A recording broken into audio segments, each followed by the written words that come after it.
Going back to the old Scotchman, out on Davies Plains there where we used to catch the horses, and you'd go out there for a few days chasing horses with him, and he's a pretty cranky bugger at times, and he'd go, "It's all mine's dogs doing all the work, nobody ever brings any bloody dogs, and it's all mine's dogs." And anyhow, when I came home, I thought to myself, I'll give him bloody mine's dogs. So I went around and I let it be known that I was looking for dogs. Didn't matter what they were, as long as they were kelpies or bloody border collies. Working dogs. One bloke gave me 5 dogs. Oh, he gave me 6 dogs, but he said, "I'll give you 5 dogs, but you've got to take this one." It was a bloody whippet. I finished up with bloody 21 or 2 dogs. And I never realised how heavy 21 or 2 dogs would be in the back of your vehicle, you know. I was heading up with about 18 dogs, and I had a few more to pick up. I was left here and got the Cooey Tong, and there was a couple of blue heelers there I had to pick up, don't want to get rid of. So I threw these bloody blue heelers in. Well, fight, you should have heard these dogs, you know, there's 21 or 2 dogs there, bloody fighting and carrying on.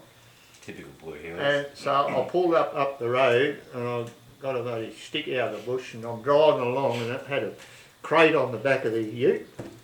Driving along, and every now and as soon as they started fighting, I'd bash the side of the crate, and if they didn't stop, I'd stand, get out and give it a good welt. So these dogs had stopped fighting, so driving along, every now and again I'd have to slow down and give the side a bash, and finally they settled down. The worst part about it was all my gear was underneath them. I put food and stuff, but I was worried about that because I had nowhere else, because I had to pick the Scotchman up, and I had the trailer on.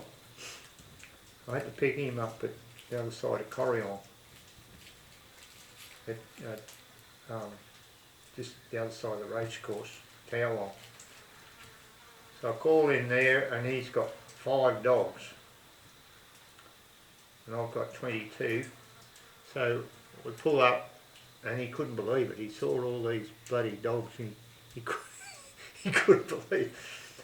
And he said, "What are all the dogs?" I said, "You always go and crook about mine's dogs are the only one to do anything." I said, "Thought I'd bring you some dogs."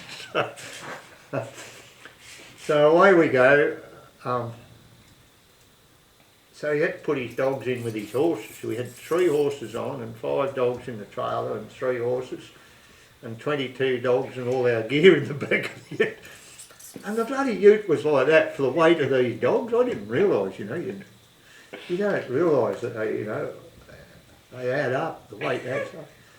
So away we go, and he said, "You better pull into Cancoban." He said, "I've got a few things to do here, so at the post office, and get some supplies from the IGA or whatever it was in those days."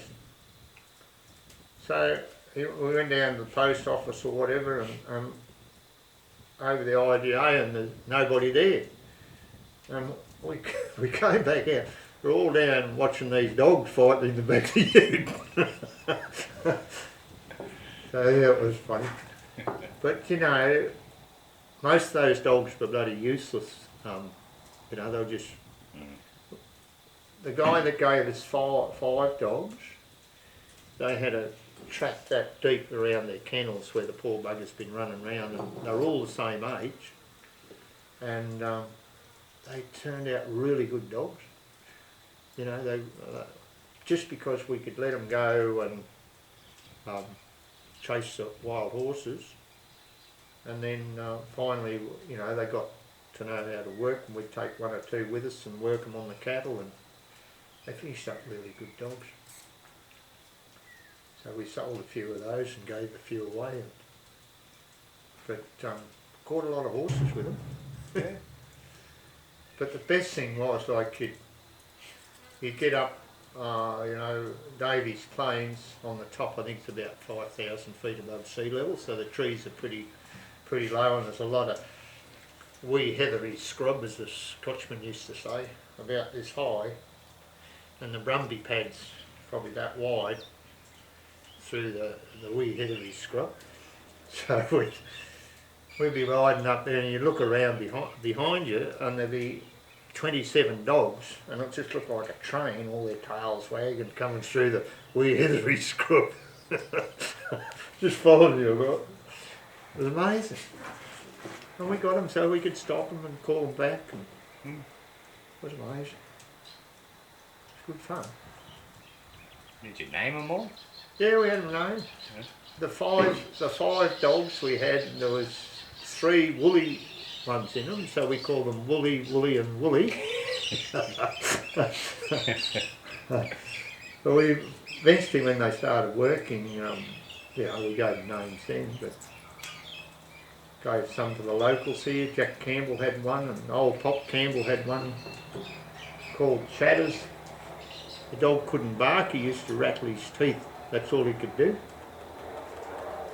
Really? Yeah, so we called him Chatters. Yeah, he tried to bark, but he didn't have any... No, like voice box? Okay. No, he didn't have a voice box. I don't know why. That'd almost get a bit annoying after a while, wouldn't it? He's a good dog. He finished up. We had him back in sheep and working in the... He was a bit annoying trying to get sheep out of the paddock with him, but he was good on the traps. He'd grab a dog in the trap by the back leg and pull him out to the end of the chain while you hit him on the head or whatever you're going to do. That was the worst part of the job. It was pretty cruel, you know. Just the killing of them. Yeah, well, but then you see your sheep walking around with it, especially the sheep with the mules, and if they had a bit of wool on them, the wild dogs didn't like grabbing the wool, so they'd eat them around they'd knock them over and eat them around where there'd been mules. And I've seen them running around with their, they'd have a feed off them, and you'd see them running around with their intestines wrapped around their legs, and so then you harden up a bit after those sort of